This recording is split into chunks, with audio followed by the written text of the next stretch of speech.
என் நெஞ்சில் குடியிருக்கும்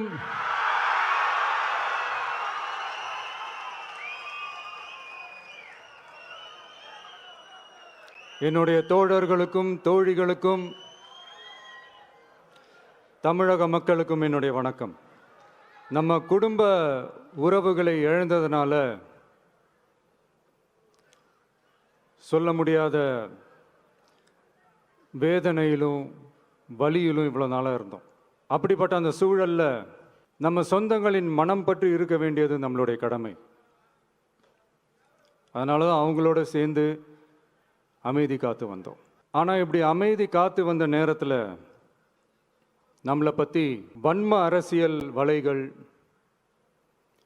அர்த்தமற்ற அவதூறுகள்னு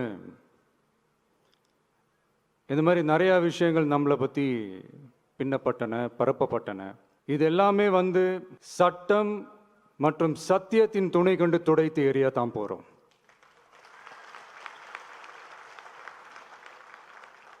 பட் அதுக்கு முன்னாடி தமிழக சட்டமன்றத்தில் நமக்கு எதிராக நிகழ்த்தப்பட்ட ஓர் உரைக்கு ஒரு நாகரிக பதிலடி கொடுக்கணும்னு நான் நினைக்கிறேன். அரசியல் செய்ய விருப்பமில்லை, அரசியல் செய்ய விருப்பமில்லைன்னு அடிக்கடி சொல்ற முதல்வர்